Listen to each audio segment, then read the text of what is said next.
Okay, guys, so we are live. This is season 4. Super excited about these cases, especially the first 2. I can't think of any that I don't like, except one. The third episode's probably going to make us mad on what the verdict was. But some really, really good stuff. So I guess we'll just get started with intros, and we'll dive in. I'll kind of give a little bit of how this season's going to be different because we're having to do it remotely. But let's go ahead and introduce ourselves, and then we'll get into all those details. I'm Mom. I'm Elena. And fabulous sister. Fabulous. I'm the fabulous mother. It's not about you right now. I think so. It's always about me. Go ahead, Sherry. Continue. Go ahead. And I'm Sherry. This is Outline of a Murder. And, you know, Mom knows where you take a sick boat. Where? To the dock.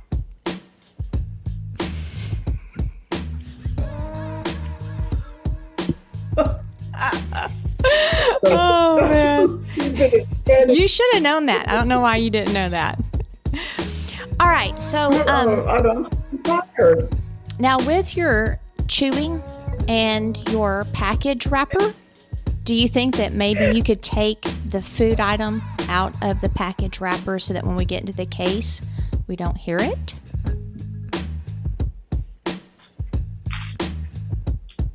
I haven't eaten all So day. put it on top of it. That's good. Well, I'm a napkin. Okay. All right. Sorry, Sherry. Oh, it's all right. Okay, so like I said, this season's a little bit different.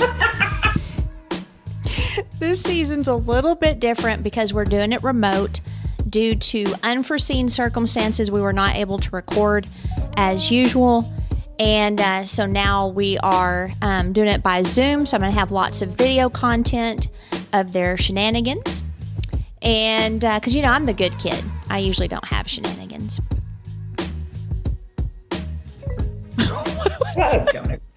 I'm not agreeing. And then, I don't know why you guys do that. now for those that are looking at the video, you'll notice we've got our shirts on. And so even though this will drop Halloween, got mine as well. This will drop Halloween of 2023.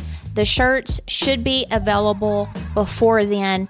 So hopefully if you did not know that and you hear this, you'll pause this episode and go get your shirt at outlineofamurder.com. And also... And Yes?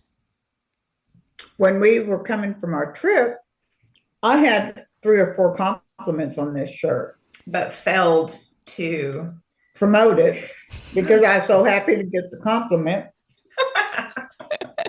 Yes. I told them on the last thing, right? Yeah. Pointed to you. Yeah. They're, I think they're pretty nice. They're comfortable. It just has our tagline, be smart, be rude, don't be a victim. I'm saying that so they remember, but they can just look down if they forget at the end. And they are soft. So we've got that. We've got some stickers that are coming up. So you guys will have some. Okay, so let's try this for a third time. So I'm super excited about this case. I've kept the cases pretty close to the vest, so you're probably going to have some questions and you're going to have some insight, and I'm really excited about it. But this case is nuts. And like I was saying before, you know, I was cut off again, that it's one of my favorite cases, and I first watched it on Paula Zahn. And when I watched it, I was like, oh my gosh, we absolutely have to do this case. And what I like about it is obviously the material, the subject matter is a sad situation, but how this case is solved is absolutely phenomenal. And it's like one of those feel-good stories. But there's also a lot of twists and there's a lot of turns. So I think it's going to be exciting for you guys. I think you're going to like it.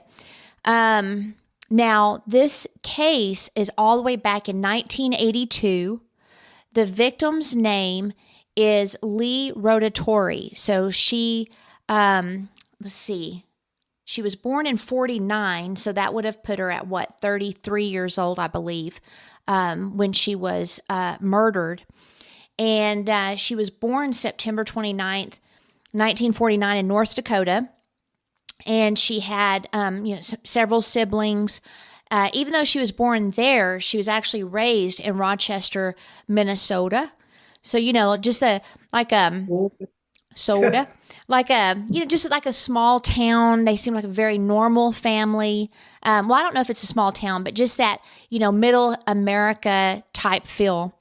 And she did get married twice. And the first time she was married to a man named Anthony Rotatori. That was in November of 1970. And they had a son named Michael. And then later, they moved to Rockford, Illinois, which I've never been to. But the marriage ended in September of 77. So they were married about 7 years. Now, during this time, or not long after the divorce, I'm not sure because it's an old case, she went to the University of Wisconsin, and she earned her bachelor's degree in dietary services and a master's in food nutrition. And super smart. She was quiet, but very friendly. She loved animals. She had two friends named Bob and Clark Fisher that said she was a farm girl at heart. So, just getting the picture of a real down-to-earth individual, loved animals, loved people. She had, at that time when she was living in Wisconsin, she had a horse, chickens, a dog, a couple of pigs, and a turkey. And so she kept all of her animals at the Clarks' farm, and she'd go to work there. She'd tend to her animals frequently. And then she also had a garden on the farm that she would work. And the detective who investigated the case later said he could not find one single person who did not like her. And let me show you a picture of her. That's pretty rare, too. It is rare. Yeah. Find one person. Okay, so this is an early picture of her. Can you guys see? Yeah. Yeah, so she was real pretty. And then this is her later on, probably closer to the time of her death, but I'm assuming that that's probably a senior picture. Looks like one. Mm-hmm. Okay, and so, again, a really nice person. After she got done with college, she went to work at Unicare Health Facilities in Wisconsin, and they created food programs for hospitals. And she got to travel for her work. She didn't mind traveling. She seemed to like it. And then eventually after that job, she started working for Service Master. And this is a Chicago-based company, but she worked for the Minneapolis division. And her very first assignment was at Hackley Hospital in Muskegon, Wisconsin. And then at some point during this time frame, and you'll want to remember this guy's name, she married a Jerry Nimke, August 15th of 78. So she divorces in 77, and then she remarries in 78 in Madison, Wisconsin. Now, her and Jerry, I know, and that seems to be the case. I mean, I've noticed it where people divorce and they're instantly, like within a few weeks, few months, maybe a year, maybe they start dating someone. And like we've talked about, so this is just an FYI for our listeners, that is just too soon. And your brain is seeking someone who is familiar to what you left typically. And also our deepest need as humans is to belong and to be accepted. And so I think that's part of it, is when people divorce, they're alone, they want companionship. And then if they're not careful, their brain will find someone that's like their previous husband or wife. Now, I don't know if this was a case with him, but as we'll later learn, he was actually a convicted murderer and she had no idea. And people settle too. They just settle. Mm-hmm. Yeah. Well, and the brain likes familiar because if it has to adapt to new things or change, it's a lot of work for it. So it'll just go into what's familiar. Now, interestingly, they marry in 78 and then they divorce in 79. So obviously, I mean, that to me says a lot. Like something's wrong there. I don't know if he was abusive. I don't know, if maybe they just couldn't get along and there was no abuse at all. But then they remarried. I don't know if it was 2 years later because I couldn't get any of the months and the days. But I did get the date for the remarriage, which was December 30th, 1981. So maybe divorced a year and a half to a year, if that. And then 6 months later, she's dead. But don't come to any conclusions. I think it's going to surprise you. No, I know where I'm going with it. Right. Very. Yeah. Usually the husband does it. You know what I'm saying? Or the wife. Mm-hmm. Okay, now the murder. So at the time of her death, Lee and her husband, Jerry Nimke, they were living in Nunica, Michigan. I mean, I don't know if that's how you pronounce it, but they lived in a trailer park with her now 11-year-old son, Michael.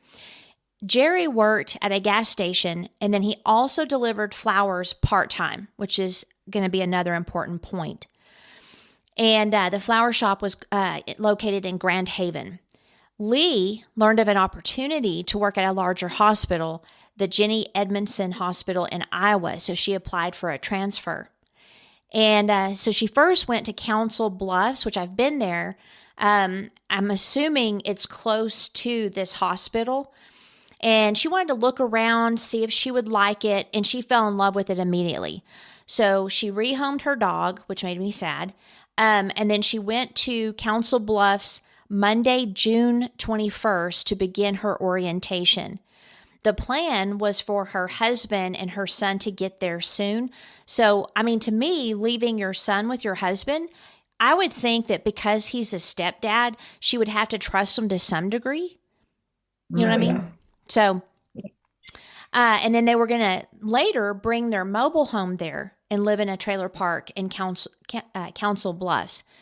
Now, Lee, she's not been there long, but she's already getting along really, really well with her coworkers.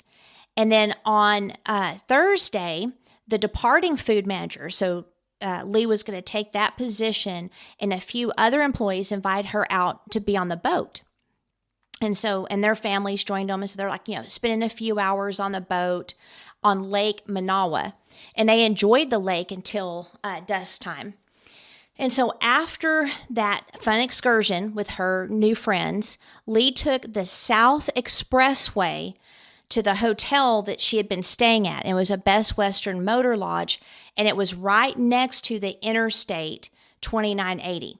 Now, I know that most hotels are located next to interstates. I mean, that's just the way it works. But there's several cases of crimes that are committed at hotels that are next to interstates. And so, think of that as far as safety. If you're going to stay at one of those that's on a major interstate, make sure that the room you're put in is safe. Make sure there's security. Make sure you park under light. Make sure that you look, around and you're aware of your surroundings. I remember when I was in Florida, I was actually at a hotel that was off the interstate. It was, I wouldn't say, well, I guess it was probably downtown Pensacola. And what I didn't like is at night, they would lock the front doors. And so I'm in a series of meetings, and I'm not getting there until like 10 or 11 o'clock. And so what I would do is the door was on the side, and it was lit, but not, super bright. And then, so like if the hotel's here, I go around the left side of it, and then there was a bunch of bushes and shrubbery along the back and side. And that's so dangerous. I mean, I understand people do that, for the decorations, make it look nice. But to me, that's a place for a predator to, position himself or herself. So what I would do is I would drive, and it may sound, ridiculous, but I'm a single person. I don't have friends with me. I don't have, my spouse with me. I don't have anybody with me. And so I would drive along the shrub line with my lights on bright and make sure no one was there. And then at the time, my car, I could have the key come out of the fob. And so I'd have it ready with the, it between my fingers. That way, if I have to punch somebody, they're going to get hurt. And then, I would get inside, then I'd have to walk up a stairwell. So the whole thing did not make me feel very safe. And I always like to park right up front, and I asked for a room by the office. Yeah, in this case, that wouldn't have helped me because they locked the front doors. So I would have had to walk farther to get in through the front. So, if anybody who manages a hotel listens to this, maybe just consider the safety of your guests, especially the females that are by themselves, and be alert, if you're the one that's traveling and you have to get in a situation like that. Because, Ted Bundy, guys, seriously, got one of his victims at a hotel. Funny, a lot of those things go back. We've done to Ted Bundy one way or the other. Mm-hmm. Yep. I mean, he just covered everything. Mm-hmm. He did. You're funny. Okay. So the hotels do what? I am pretty funny. Yes. Thank you. So the hotel's location later became a concern for the detectives because it meant that the killer could, quote, be 5 feet away or 1,000 miles away. It was very easy to get in, do the killing, and then get out. And this was Sergeant Larry Williams of Council Bluffs PD. So the next day, she goes through her orientation. The next day is her official starting day, and she didn't show up. She had made such a strong impression on her coworkers that they knew immediately something was wrong. She just came off as that person that there's no way she wouldn't call in. There's no way she wouldn't show up. And then she was obviously very intelligent. With her background, she had a high work ethic, and they could see that. And she was very enthusiastic to start her new job. So her boss was concerned, and kudos to this boss. I've been listening to a true crime garage case where the manager leaves to get sandwiches for all of her staff and doesn't show up 5 hours later with them, doesn't show up the next day because she's been killed probably by someone on her staff. But I would think that if my boss says they're going to be right back, they took my money to get my lunch and they don't show up, that might be a cause for concern. So I'd be alarmed. Exactly. Well, at first I'd be irritated, like, what's taking so Where's long? my food? Yeah, you all would be Elena. like, where's my food? Yeah, it's like, hey, I'm getting famished here, But who wouldn't be naturally? Where are they? Exactly. Unless, that's weird. That case is crazy. We might actually do that. I think that would be a good case that would fit within our purposes as far as a very hostile work environment that ended up with her being killed. So the boss is concerned. Kudos to her boss. He called the hotel and requested that they go check on her. And when the staff entered, they found her dead on her bed. And I was able to find some drawings, I believe, of the crime scene, but I don't have those. Basically, when you walk in, and I think the bed was to the right, or it might have been right in front, a little bit to the right, but she was laying on her bed almost like she was asleep. So at first they didn't realize that she was dead. But they noticed several things. The first thing they noticed is that Lee had purchased one meal, which obviously was probably for herself from McDonald's, after she left the boating excursion with her friends. So she leaves, she goes to McDonald's, she gets her meal. She's lying face up on the bed, and her pajamas are soaked in blood. So once they got closer, they saw all of the blood. Her autopsy revealed that she had a single stab wound to the heart from the front. She also had been dead about 12 hours. So that would put her time of death very closely to when she got back to the hotel. So it's like, okay, was the meal already eaten and the wrappers were left, or did she even have a chance to eat her meal? I don't know. Yeah. What sort of odd, just one stab wound. I know. Usually, but right to the heart. So what does that That's tell you personal. guys? Like the Personal. single stab wound to the heart, not a whole bunch of stabbing. What does that tell you? She hurt somebody. There was no rage. Mm-mm. Very like quick, get the job done. And I'm wondering if she was asleep. Exactly. Oh, yeah. It's like, did she eat and she's asleep and someone comes in? But it sounds very impersonal. Yeah. Well, if someone came in, it had to be someone with the hotel. Mm, Not necessarily. I mean, you can have, If she was asleep, that had a key. possible. If she was asleep, maybe. yeah, if she was asleep, but she may not have been asleep and she may have answered the door. I mean, we're in 1982. So, Yeah. people weren't as concerned with their safety as I would think that they are now. They don't open the door for strangers, especially at hotels. Now, it did appear that, some reports said she was sexually assaulted, but I could not find out why people were saying that. Her pajamas are on. I couldn't find any official documents that said she was sexually assaulted. All I could find is that she died of that single, knife stab. They also noticed pieces of green foam, like you see in flower arrangements, on the floor. Jerry. They hotel personnel did not see her enter her ground floor room, which were located in the general vicinity of the doors that go to the hotel's meeting rooms and pool. There was no signs of forced entry. It did not appear to be a burglary because the room was not ransacked, but her purse with her ID and some jewelry was taken. So what that means is they don't think that was the motive. They don't think robbery was the motive, but after she was killed, they just went ahead and grabbed her purse and grabbed some jewelry. Might be like a feeble, to try to make it look like a robbery. I think if that was the case, there would have been some ransacking. Yeah, that's true. But maybe not. It's like, oh, there's the purse. I'll make it look this way.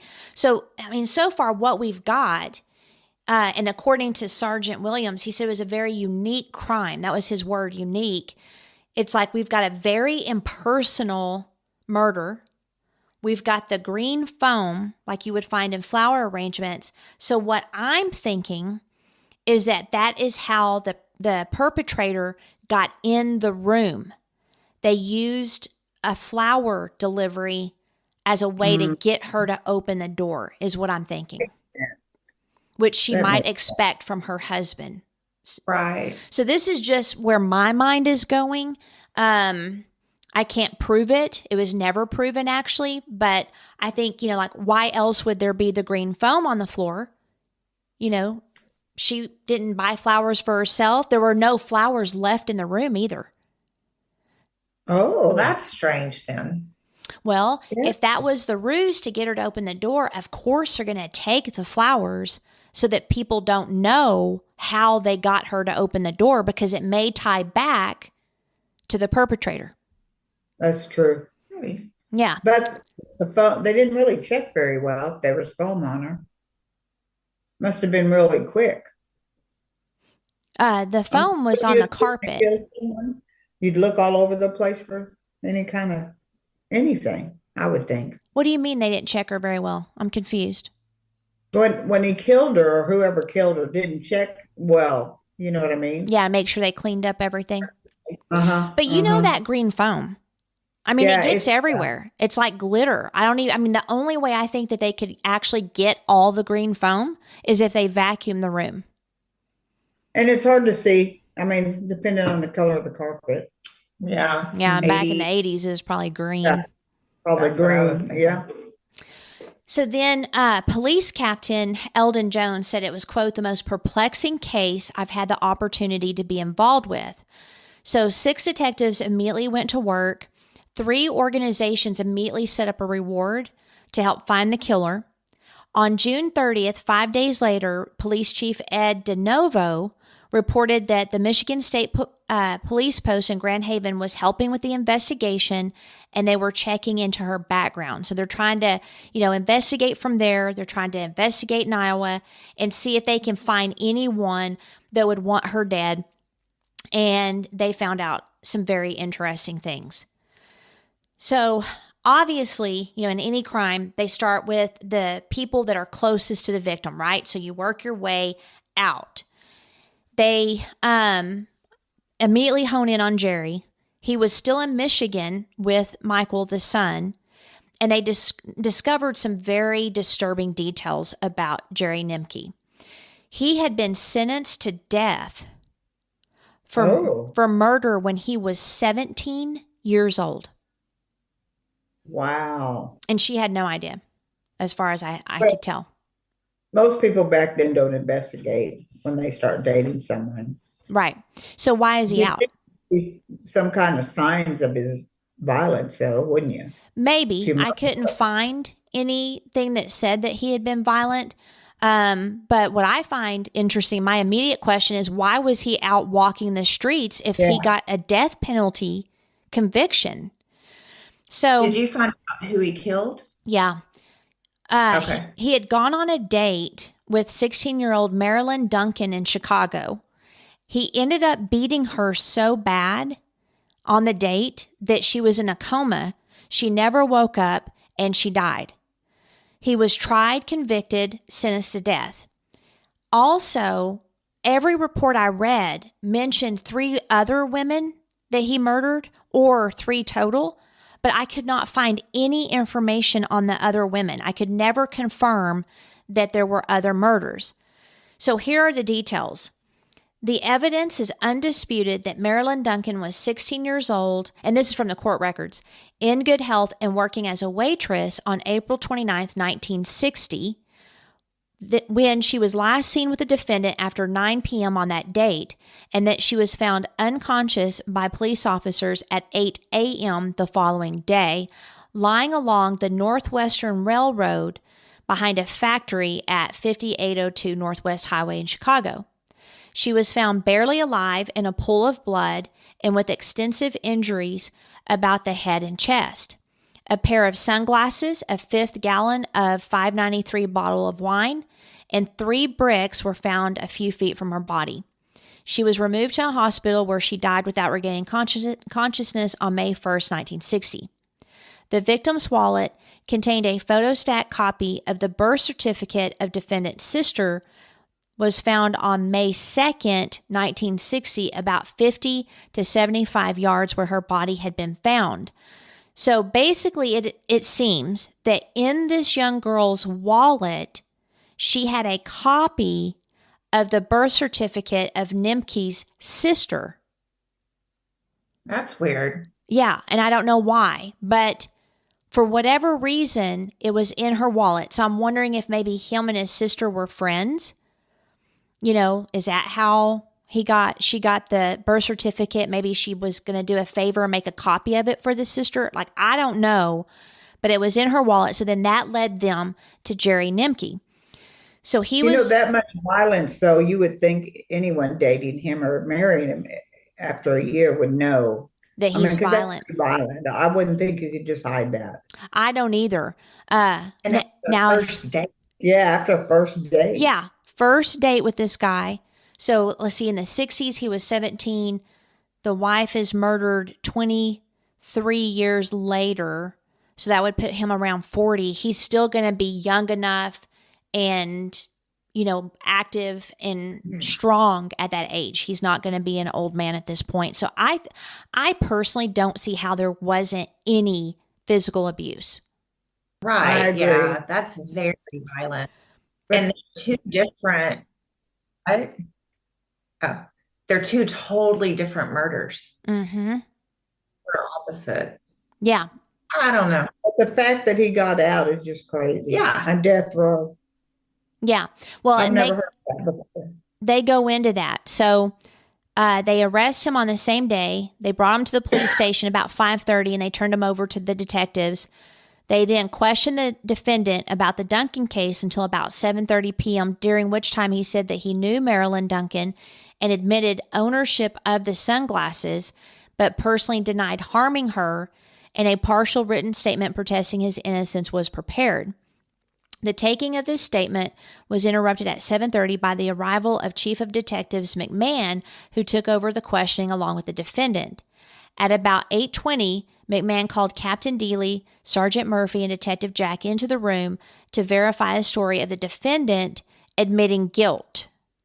Now, so here's the scenario. Now, this is in the 60s, and encouraging suspects to admit to a crime was pretty common. I mean, they would use violent means. Okay.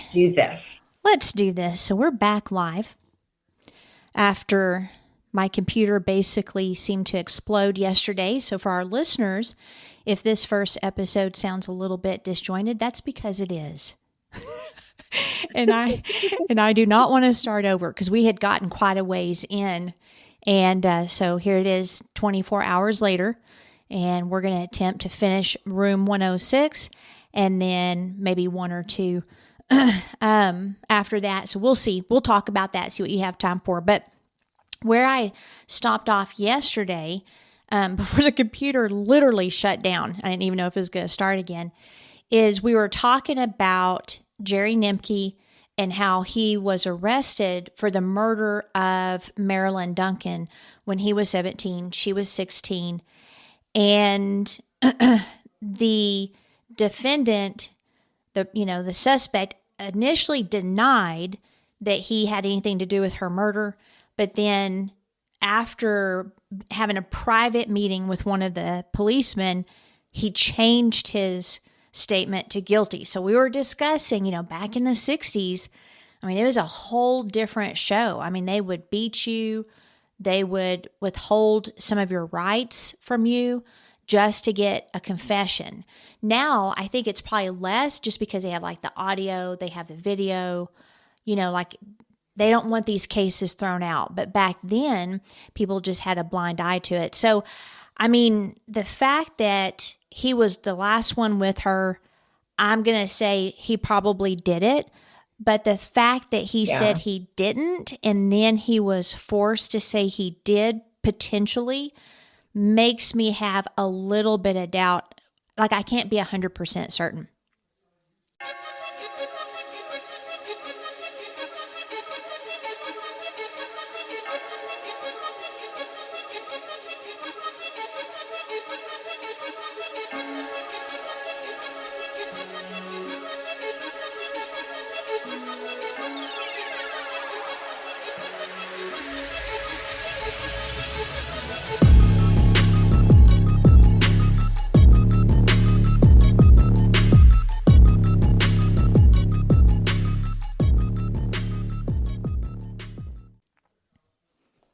Did you find out, and it was just so violent. So if he did kill his wife, which we'll get to that, those are polar opposites. I question that.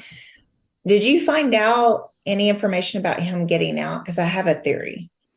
Well, so what happened is, so it was the Chief of Detectives, McMahon, who took over the questioning of Nimke, and he did it alone. So there were no other cops in the room. At 8:20, McMahon called Captain Deely, Sergeant Murphy, and Detective Jack back into the room to verify a story of the defendant admitting guilt. And then at 8:30 p.m., the defendant was taken to the state's attorney's office, where he gave and signed 2 written statements confessing his guilt. He then had his clothes taken from him, was returned to the station about 1:30 a.m. on May 3rd of 1960. And then from there, he was taken to the scene of the crime where he purportedly reenacted it. But I would love to get my hands on the confession because, one of the things with false confession, unless they feed you the details, they're not going to get how the person died right. They're not going to get the location right. They're not going to get those things right. Or they may guess right on one thing or 2 things, but everything else is wrong. And so detectives that get tunnel vision will often feed the, try again, brother. It wasn't, a stabbing. Well, you can just go through the list, right? So I would love to get my hands on those confessions to see if it even matched the crime scene, matched the death, etc. Because what if, like, if we go back up here, so she was seen with the defendant after 9, and then she was found unconscious by police officers at 8 the next day. Well, I mean, what if someone else did it to her? Now, the only thing that makes me lean toward the fact that he's guilty, it's the sunglasses. Remember, the sunglasses that were found at the crime scene were his. So that, the wine. So I'm definitely leaning on the side that he's guilty, but just the way police were at the time makes me nervous saying 100%. So it appears he wasn't read his rights. And that's what got him off. There were also some other procedural errors. So the Illinois Supreme Court overturned his conviction 2 years later. But here's what's interesting. And I saw you about to say something. So you want to say it before I go the next? Well, the beating was so violent. He would have had marks on his hands. Yeah, that's true. Well, unless he used an object, like they found the 3 bricks at her feet. But you would think there would be some type of wounding. I mean, bricks are rough too. Yeah. Oh, and my goodness, I forgot to say, Mom's not with us because on top of my computer blowing up yesterday, my Apple Pencil died. Mom has a cold. So we just got back from Greece Wednesday, and so she wasn't able to join us today, even though she was with us yesterday. So now, he's retried, he's found guilty again, and he's sentenced to 75 years in prison. So that would put us approximately year 1962 to 1964. He married Lee in 78, so that means he served less than 15 years of his 75-year sentence for brutal murder.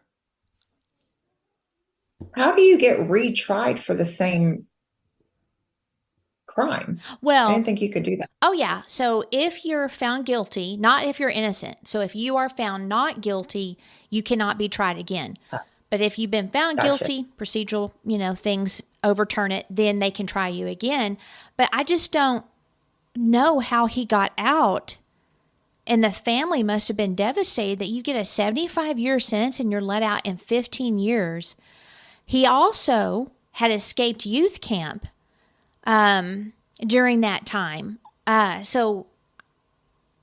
Before that. So he had to have been in some type of trouble before he murdered Marilyn to be in a youth camp, because it was one of those youth camps for troubled kids, and he escaped it. So he definitely, the dude's got a background, right? So, right.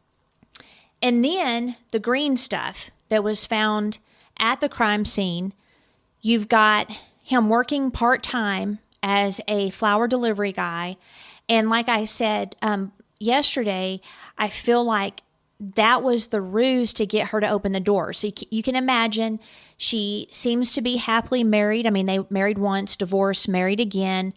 There's a knock on the door. It's a flower delivery.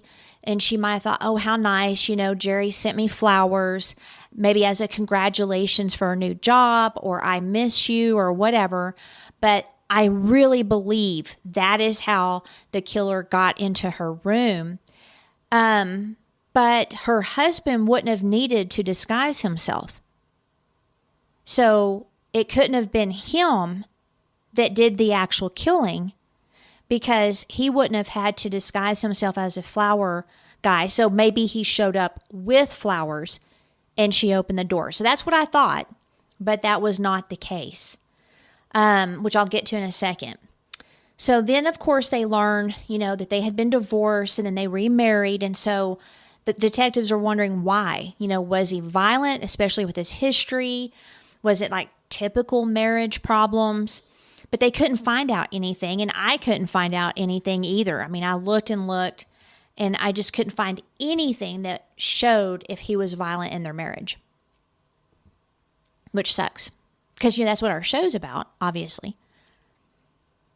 Yeah, the flags. Mm-hmm. I mean, there has to be I don't see how you can violently murder at the age of 17 and not be violent, at least in some level. Okay. Well, so to me, that just points that he didn't do it. And you mentioned yesterday that's such a violent crime against Maryland. I mean, it's a brutal beating on a first date, it sounds like. I mean, it wasn't even, they didn't know each other for a long time. They weren't boyfriend and girlfriend, it didn't appear. And then he just violently murders her. That's someone that obviously has an anger issue to be able to attack someone like that. But at the age of 17, I mean, that's really, I think, a rare occurrence even today. Yeah. Yep. I agree. Yeah. I'm doubting that he did that murder. I don't know. I just think the sunglasses tie him there. So I'm going to lean toward that way. But like you, I've got some doubts. And I wish we had the case documents where we could go over it. So the detectives then wondered if it was tied to if the victim was tied to a similar murder in the area less than 3 months earlier in Iowa. So this was 21-year-old Linda Mayfield. She was a black woman that was stabbed to death at the Starlight Motel April 9th. Police were called to the motel due to a disturbance with a man and a knife. And when they arrived, they found her dead with stab wounds to her face, chest, stomach, hand, and foot. And the suspect was between 26 to 28 years old, about 5'7" to 5'10", clean shaven, and wearing a blue jean jacket and a light pullover shirt with some type of emblem on it. But the witnesses noticed that he had a lot of body hair, and it came up over his shirt collar. That's disgusting. Sorry if anyone's listening to us and they have that issue, but guys, shave, do whatever you need to do. Or laser. Let's take care of business. Ladies should have no hair coming up out of their shirt collar. They also heard his name called, and it was Chris. Now, here's what fascinates me on this one. It is rare. Well, maybe I shouldn't use the term rare. Typically, if you have a murder, especially a serial killing, they stay within their own race. But I wouldn't put it past, a white person killing a black person killing a white person. But in the type of crime that we're discussing here with this black woman that was killed and the body hair coming over the shirt collar, more than likely the perpetrator is white because I've not ever met, you know what I mean? Like the body hair is not typically common, it seems, in the black race versus white race, especially like maybe Italian. I think they tend to have that. So that's unusual to me. But also what is different and stands out is the fact that that lady was stabbed multiple times. So, when we look at Lee, it was the one. Yeah. And like you said, there wasn't like, it's not like an anger crime. Right. Where this one seems like an anger crime. For sure. Now, the detectives, dead end after dead end. Her case goes cold. And now we're in 2001. So that was 1982. We're in 2001. Here's where the story takes the neatest turn. But then I got a couple more twists that you're going to be like, what on earth? Okay. All right. So let's do that. So excited. All right. Crime techs found male DNA at the crime scene.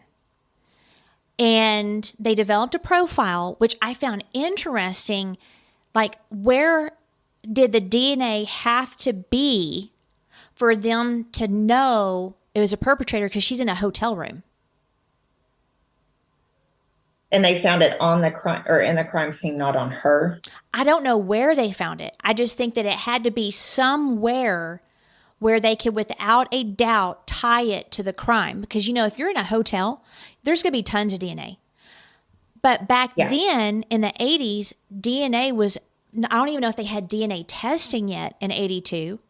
It was developed in the 80s. I don't think they had testing, so they may not have swabbed all of the hotel room. They may have just swabbed the areas they knew were for sure tied to the crime. Yeah. Thank goodness. I mean, it always amazes me when I watch, crime shows where before there was even DNA, before people even knew how important that was, detectives were swabbing and they were collecting. I've even heard some detectives say, I didn't know what I was going to do with that, but I knew it was important, and so I swabbed it. I mean, it's just amazing, their intuition. So they have this DNA.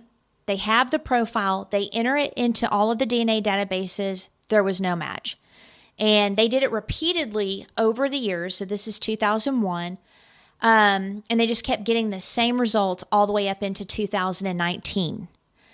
In 2019, they submitted the DNA profile to Parabon Nanolabs. And I don't know if you've heard of this, but it's a Virginia-based business, and they help law enforcement basically get a face of the killer. It's very interesting.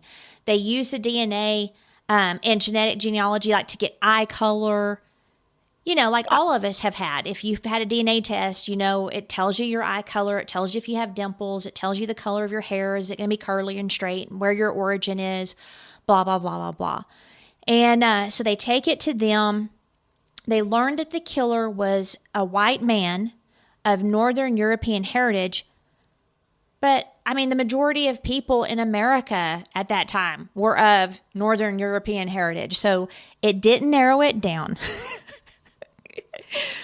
So then they submitted the DNA to 23andMe, which is where I got my DNA tested. And have you done yours too? Not yet. Dusty's done his. I hadn't done mine yet. So cool. And Jade's done it. So, yeah. Is it the privacy issue? Because you're a very private person. A little bit. Okay. I want to submit mine to criminal databases for the very reason of this story. That way they can trace people through the family line. But then I was like, man, are there some criminals in my family? But okay, so they were able through 23andMe to match the man to distant cousins. It was like the 6th to the 8th cousins. That really wasn't helpful. Parabon told them, quote, the probability of finding your person is slim to none.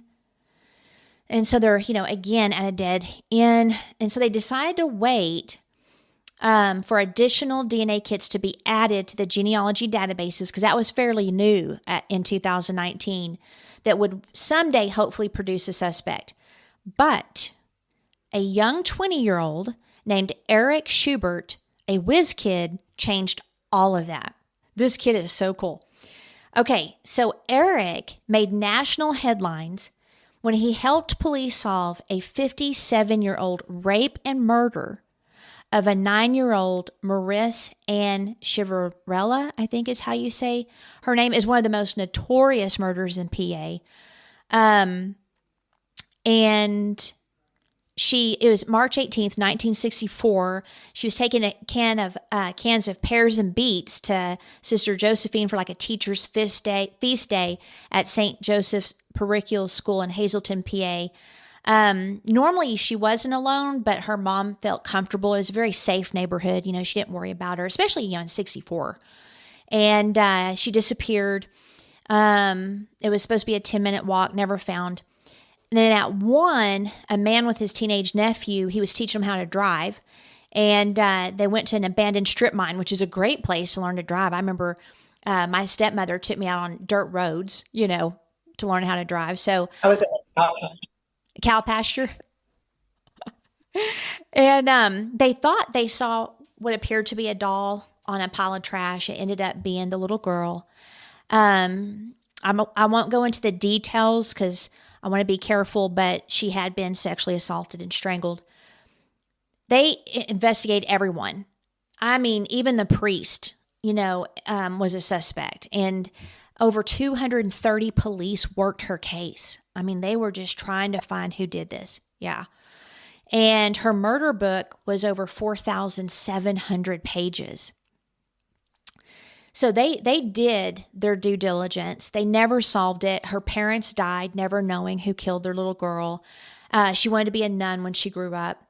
And her brother remembered, when they were told, he said the house was in chaos, people screaming, crying, rolling around literally on the floor. Some of the aunts were doing this because of the horror. And he said his mother was totally in shock. The family doctor was there and had to give her a sedative.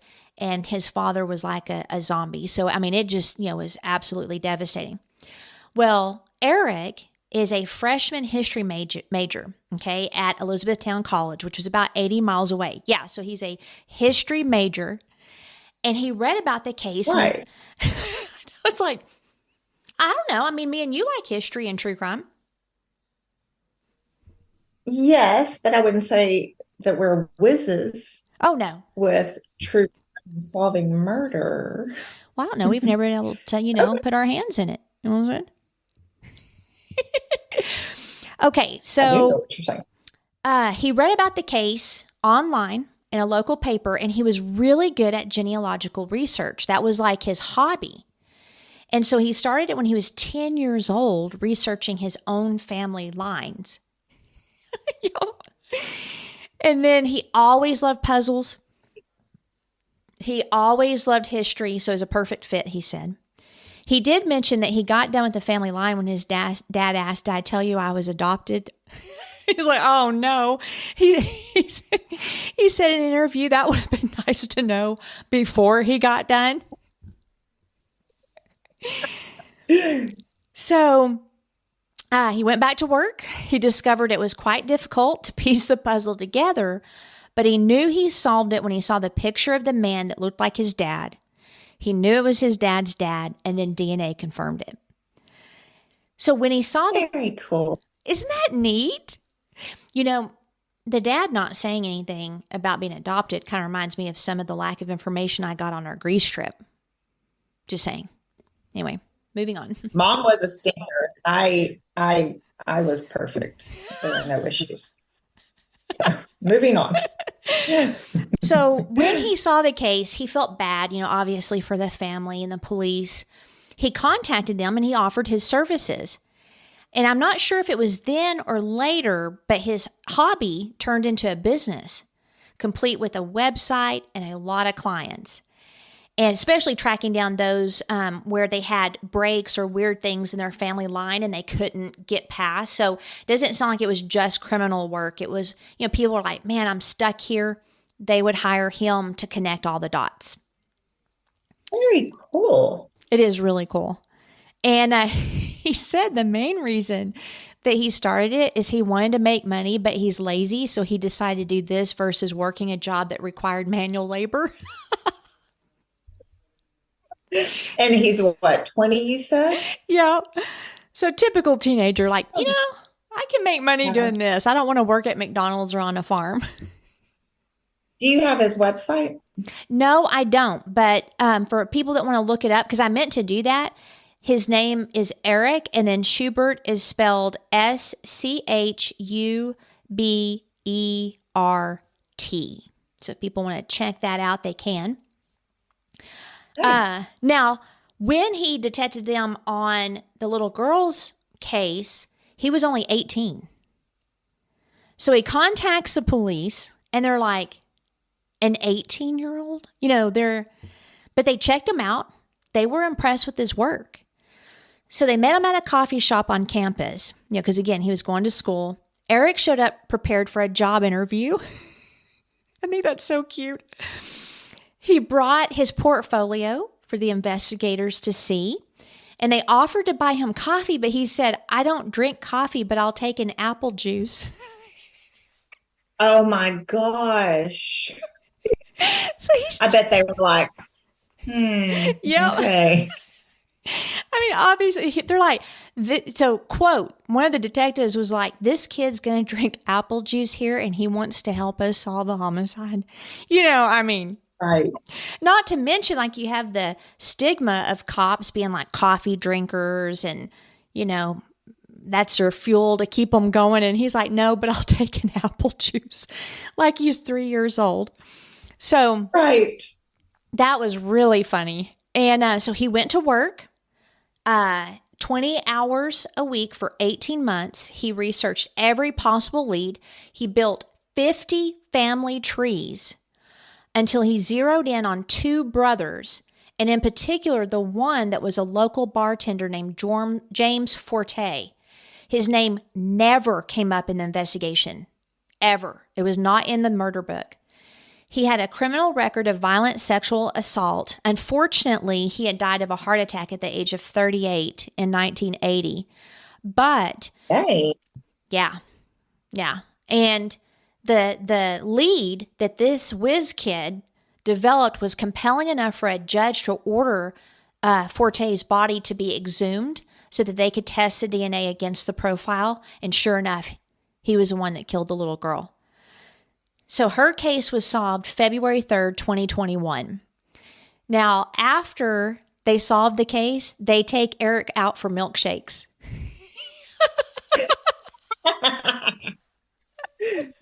that's precious. I love it. And one detective said, quote, "He was my partner in this investigation. He's top notch, and I was the big brother." So just a neat story. Like, we don't get a lot of these when we do cases. And I mean, we did talk about, the importance of safety at the hotel, to help people. So it fits within our goal. But it was just too great. I mean, when I first watched this on Paul Is On, I was like, what on earth? And then when I started doing the research, it's just such a feel good, story with this young man with his apple juice and his milkshakes. So With milkshake. I wonder if he likes chocolate, hopefully. So great minds, Now, so this wasn't his first case, though. He was actually contacted in 2019, a week before he graduated high school, to help with the case.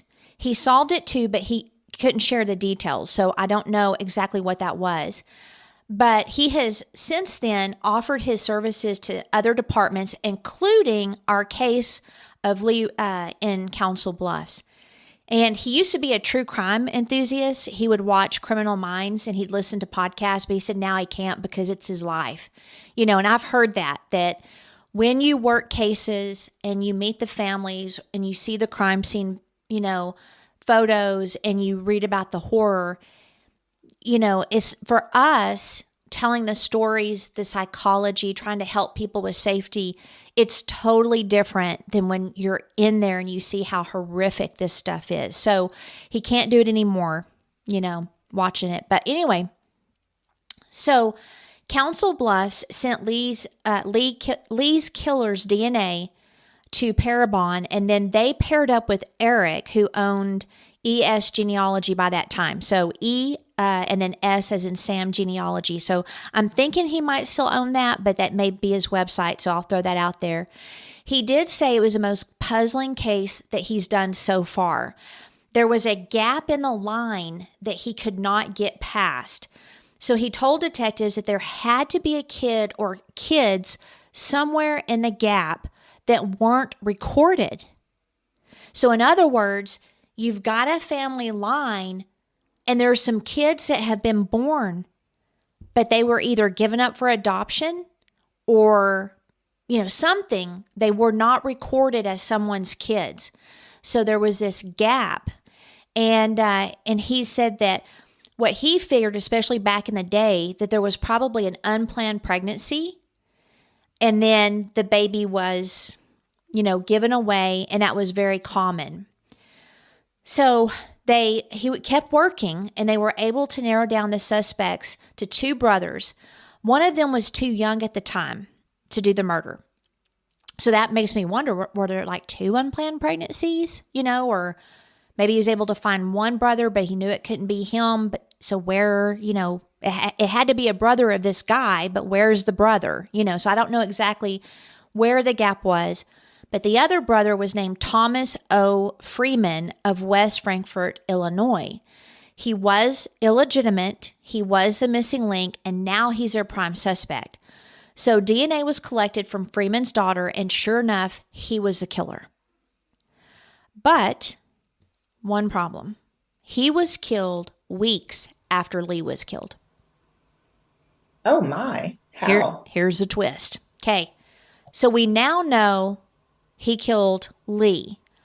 When they start investigating his background, because, detectives don't get the DNA and then immediately go talk to the suspect. They get their Right. DNA and then they investigate. They make sure everything fits because everybody thinks that everything centers around DNA. But when you're in a court case, there can be reasons your DNA is at the scene that has nothing to do with the crime. So they have to build their case still. So Freeman's body was discovered on October 30th in 1982 in a shallow grave near Cobden, Illinois. He had been shot multiple times, and he was 35 years old at the time, and police believe that he had been dead for about 3 months before he was discovered. So let me go back up here. So her murder, to refresh, because we started recording this yesterday. Okay, so her murder, she had done, yeah. So she had moved June 21st. That was a Monday. So then we had the 22nd, Tuesday, 23rd. So June 24th, she went on the boat ride. So we know she was killed either June 24th or early morning hours of June 25th. So if we have the fact that he was killed October, and that would have put, they think he was there maybe 3 months. So that would have put him in July or August as being killed. So not long at all. Yeah. After Or July. Yeah. And she was at the end of June. So that's interesting. Now, at the time when he murdered Lee, he was a truck driver. And he was in, some reports said he was in the motel room next to Lee's the night she was murdered. I've not been able to verify that. I like to verify things. I couldn't verify that. So I would put that maybe in a rumor section because I didn't find it in any of the shows I watched on it or any of the websites, except a couple people said that. And I've learned not to trust other people's websites because they get facts wrong. But that's what some of the reports said or some of the blog posts said. Todd Weedham, Council Bluffs police chief, stated shot 4 times. He's dumped in a wooded area not far from where he lived. I'm not a big believer in coincidences. So we reached out to Illinois State Police and we got a hold of the sergeant in charge of Freeman's cold case investigation. In other words, his murder has never been solved. They believe that Freeman's murder was connected to Lee's, and their prime suspect is Jerry Nimke. And they actually found a connection. So after Jerry got out of prison, he went to college at Carbondale, Illinois. The campus was only 15 miles from where Freeman was shot and buried, but that's all they have. They can't connect him to Freeman anymore. Nimke died in March of 2019. They do have his DNA, but they couldn't connect him to Freeman's murder. They really couldn't connect him to his wife's murder. But like coincidences, so if it's true that he was staying in the hotel room next to her, then that could have been a stranger on stranger murder. I would expect a sexual assault. I would expect something like that because, you know what I mean? Like, typically you don't just, I'm going to stab this lady in the heart once. Yep. So, go ahead. You were probably going to say the same thing, but likely hired. That's what I'm wondering. Yeah, and then Jerry killed him. Yes. And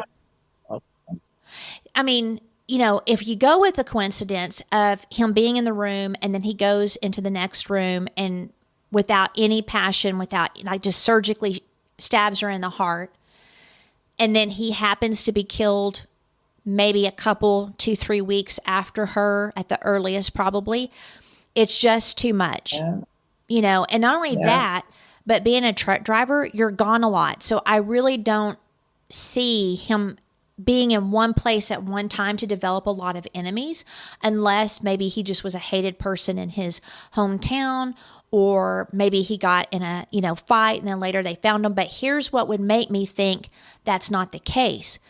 You only bury a body if you're trying to hide the crime. So if you go to like murderers, like serial killers, they like to hide the bodies, or they like to expose the bodies. It really just depends. So if they are wanting the shock and they want their handiwork seen, they expose the bodies.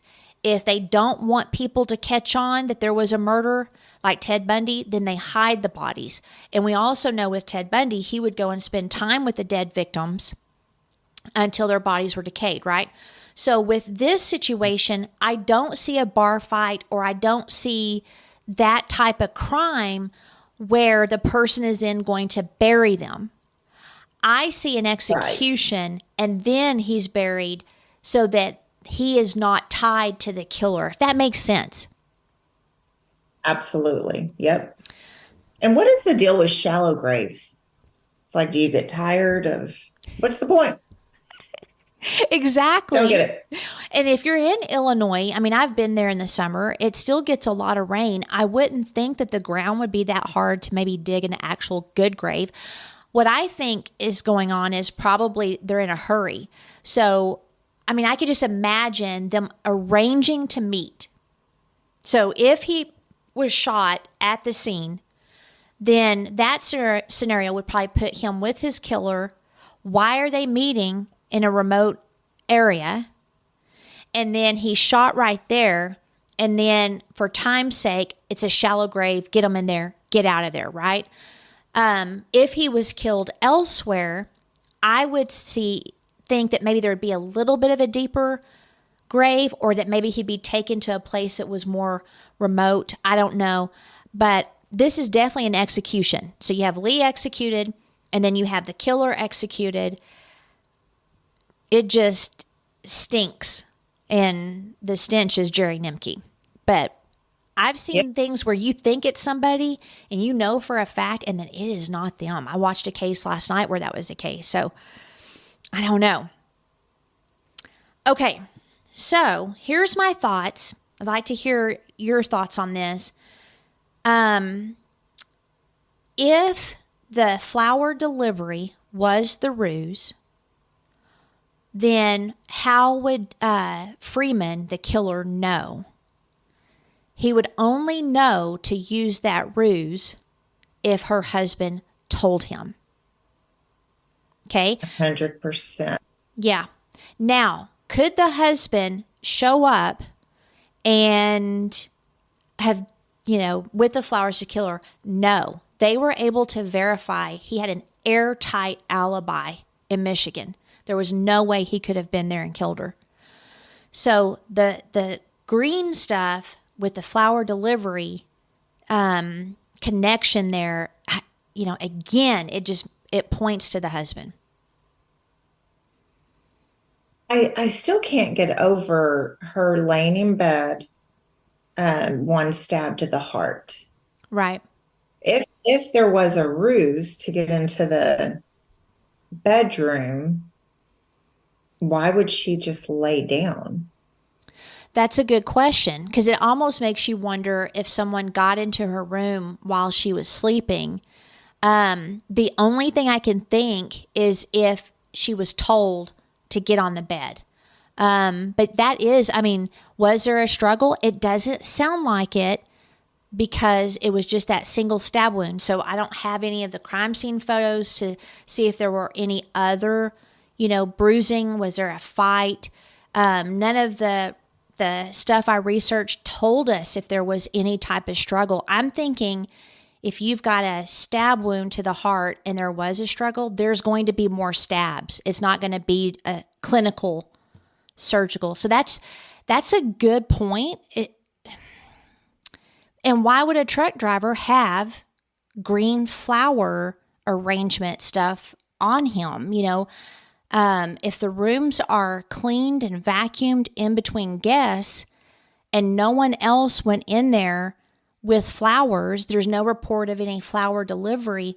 The only thing I can do is tie it to the killer, but I don't like the idea of why is she just laying there and there's no fight whatsoever. I think her hands were bound. Yeah.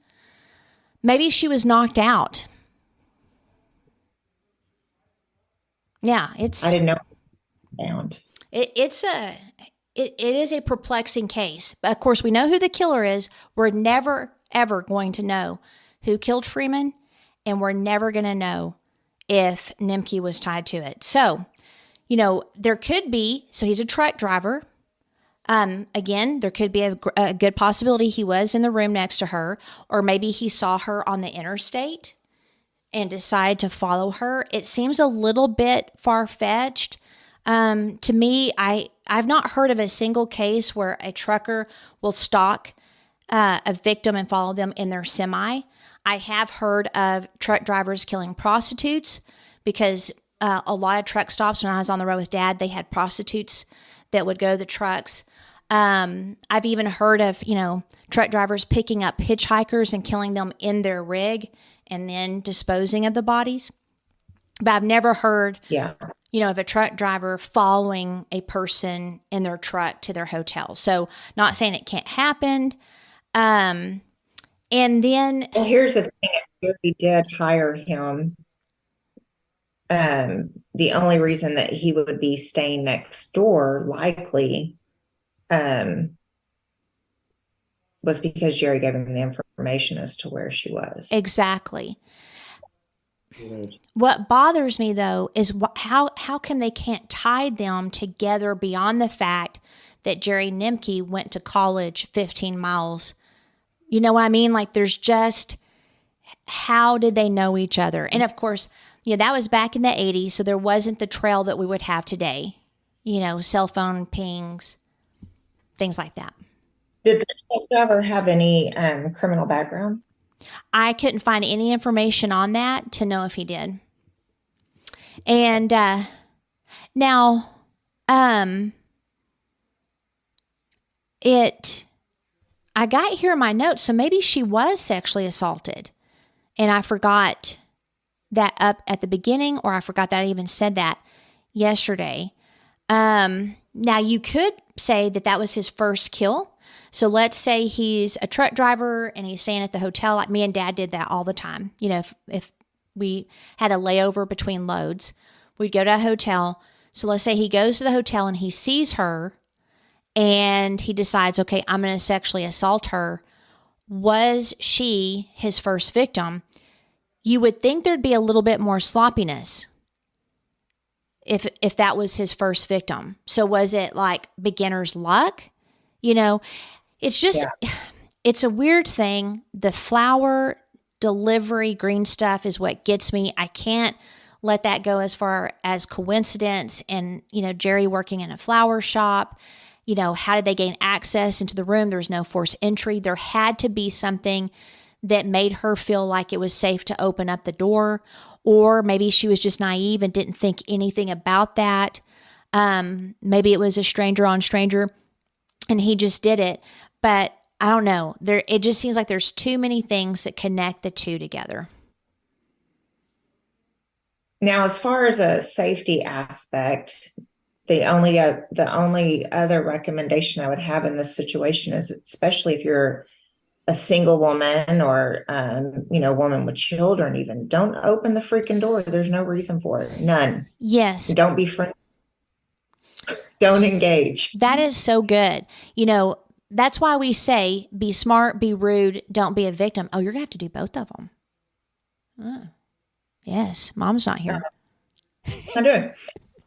But you're right. I mean, I won't ever answer the door in a hotel room. And even if I think it's a staff member, I'm going to call down, and ask, why is a staff member at my door wanting to get in if I've not ordered something to be brought up? You know what I mean? Like, there's no reason to open the door to a staff member if you've not requested new towels or whatever.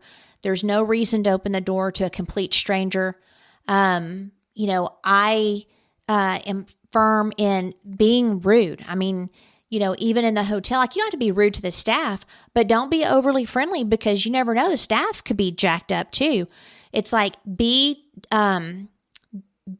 unapproachable, be that one where you have that strong boundary and they know you're not someone that they can, push over or get you, because you're too kind.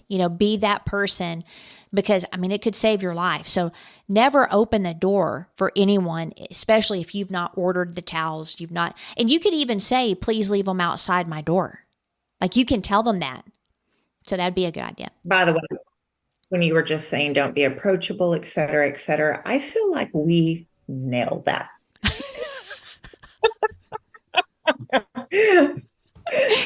We are very not approachable for sure. Yep. If I see anyone even taking a second glance, I'll like mad dog them. Oh yeah, the face, the very determined gait. Like when we walk, we're not, looking around. Like even in Greece, I noticed it. I would have to purposely make myself stroll because it's like, let's do this, and then I'm like ahead of the tour manager, so yes, we don't smile at just everybody we see, especially if they're male. Yes, the sunglasses are an added, by the way, in the body language work I do, one of the most unapproachable other than being on the phone is wearing sunglasses. And because it's like a mask, because people can't see your eyes. And so wearing sunglasses can be very intimidating, especially to predators. And so when you have our faces with the sunglasses and no smile, it's like, I'm going to move on. And by the way, this is actually researched. I think I talked about it in the last season where they asked serial killers what was the first indicator they had a potential victim, and it was how they walked. It was like 90% said it was how they walked. They walked like a victim. Maybe we need to put that on our shirts. Be smart, be rude, don't walk like a victim. But what exactly does that mean? What does a victim walk like? Just my dad taught me that. So when I was on the road with him, like he would tell me, he'd say, Lindland, when you walk into a place, so it doesn't matter if it's a convenience store, if it's a restaurant, he said, you act like you own the place and you act like you know where the bathrooms are. He said he sees too many women walk in, they're kind of looking around. He said, always go to the right first because that's typically where they are. And then if they're not over there, just look like you're grabbing a couple items until you can spot where they are. The other thing is they have like small body language. So they'll look down, they won't look you in the eye, they might be clutching their purse, and their walk isn't confident. And they almost even have like a tourist type look as well, like they're lost and they don't know what they're doing. He also taught me, he said, especially at night, is you always use your peripheral vision. You just turn your head slightly to see if anyone is behind you. And then in the day, look for, shadows. But he said, you just act like you own the room and don't be nice. That's what he would tell me. And that's what I did. And it saved my life a few times. Yeah. The thing I'll do, I'll intentionally look around and like do my Yep. I am not approachable. Yes. So don't be approachable, I think is what, which is going to be hard for those people out there that are super nice. That's what, don't be approachable. Maybe we need to have another shirt where we'll get like a cartoon figure of me and you with our sunglasses on with the unapproachable face. We'll put that on the t-shirt with don't be approachable. Do you remember the little happy meth head whenever we went to go pick up salads that was like hopping around, not hopping, but like had a bit of a skip when he was walking, and we're just like, we were looking if you want to epitomize how we look, just think of the word bitch, right? I mean, that is probably what would come to your mind, but we're actually nice people. Kind of, unless you annoy us. We're pretty pretty nice. I mean, people said we were sweet on the Greece trip, which me and you, I think, both laughed. I know. Right. It's like, we're like, really? Okay. Mom was getting all annoyed. I'm like, seriously? Yeah, that was crazy. Yeah, she told me again, and I was like, as they should. All right, tagline time. You can just look at. Okay. Oh, do I start? Yep, you're the only one. March. And then Oh, be rude. I probably didn't explain it very well. And don't be a victim. Oh, I'm like, shall I say the whole thing?